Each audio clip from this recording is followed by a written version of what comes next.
Hi, I'm David Gant, your chairman of the Buncombe County Commission. I'd like to talk to you about the events that happened at our last meeting on May the 4th. We had several items on the consent agenda. One of the highlights of being commissioner and being involved in Buncombe County government is we welcomed one of our sister cities from Nigeria. We had representatives there. We presented them with Buncombe County seal rugs that were made in Buncombe County. And didn't get to talk to him as much as I'd like, but it was great to see him. And it says something about your community is that this is Asheville City is mainly involved with this, but they have 6 sister cities. And it shows how the city has reached out to other parts of the world and tried to share what we have, and we go visit them. And I think it says a lot. It's a good thing, but this is our 6th and most recent sister city. And they were coming here to visit us, and we enjoyed their visit. We presented awards to our Excellence in Community Service County winners. What we do is all of the governments, be it all the municipalities, the state and local and federal governments, all decide who has done exceptional service for their respective group. And then we have a grand prize winner just for Buncombe County. Of all the government agencies. We do it within Buncombe County, and then the Buncombe County winner goes on to take on all the other local governments and see who did the best service for that year. And it's a real honor. We had several employees, 7 winners already, and so we're looking forward to see how they fare with the whole competing against the state and federal and all the other cities. So that's a good thing. We heard from the Department of Transportation about a secondary roads paving program that's been in effect for 20 years.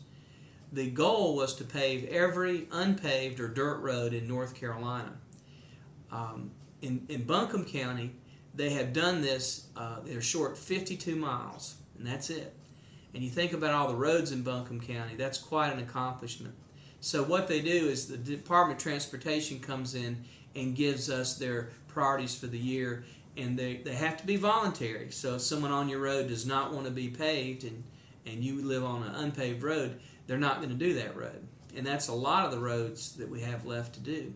But it's a great accomplishment. There are no safety concerns anymore. Now it's just a matter of which roads get to be done based on the need and not safety concerns. So that's another place that the government has gotten involved. Don't think it'll be as much of an issue in the future, because I don't think many people will want to buy homes and pay a lot of money for homes on subdivisions that don't have paved roads. So it's kind of a relic from the past that we still have a lot of unpaved roads, but there are ways to do this, and the Department of Transportation is doing some great work on that.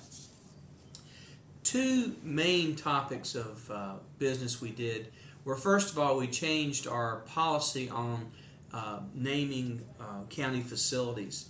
We have an awful lot of buildings, and we felt it was important that we consider both living and deceased leaders in our community and heroes and heroines that have done great work for us to be honored in naming buildings and lobbies and rooms and different places we have to honor them with in their name.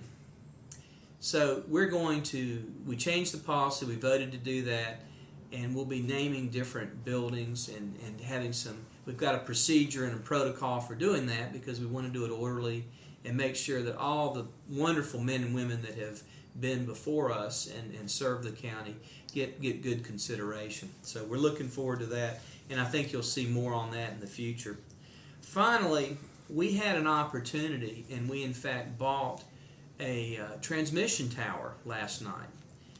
This is on Busby Mountain. What happened, of course, we have emergency medical needs, and we have to be in touch with the fire departments and the emergency rescue people. And there was a hole in the coverage and transmission on Busby Mountain area, right around the Arden-Fletcher area. And so we bought a tower that we may eventually make money on, because we bought a strip of land and the tower itself. Now the tower, we learned, was about 30% capacity as far as different dishes you can put on it. What happens with cell towers is that usually a third party builds the tower, buys the tower, and then rents space for people to have their transmitters on it. And so this particular one, we needed, the reason we got it, of course, was for Buncombe County transmissions, but we have the capacity to get some of the purchase price back by rentals to other people. So I think it's another win-win. It was a good negotiation, a shrewd negotiation, I think, by our county employees to buy this that will immediately help us on safety issues as well as possibly be some revenue generating down the road. We appointed members to the Community Relations Council, a very important board that we have that looks after civil rights and equality and reaches out to different communities in the minority areas. We appointed folks to the Nursing Home Community Advisory Committee and the Adult Care Home Community Advisory Committee. These are important because more and more people are retiring here. We have more and more nursing homes, health homes, rest homes, convalescent homes, and we want to make sure those people are treated right. I think we have a moral obligation to take care of people that maybe can't speak out for themselves. And a lot of times the elderly are in situations where they don't have a voice. So these are groups that go out and advise us and give us ideas about rules and regulations we may want to enact to protect folks that can't fight for themselves and make sure there are decency standards. Our next meeting is going to be May the 18th, and the agenda hasn't been drawn up. We're getting close to the budget time. The budget message will probably be given in June, and then we'll have a vote on the budget. It has to be done before June 30th when our fiscal year ends. It's a tough year for the budget, just like it is for your household and any other business, any other government. We're going to do it without a tax increase in Buncombe County. We're proud of that. The reason we can do that is that we feel like we've been good stewards of your money and we've anticipated the downturn. I don't think there'll be some cutting. There'll be some things that we wish we could fund that we're not going to be able to. But I think it'll be a fair budget, and we're going to do it with the best interest of our community in mind as we hone in and make the final decisions on the budget. But we'll be hearing more about that later. I enjoy being your county commission chair, and please call me if you have any questions about any of this. And thanks for listening.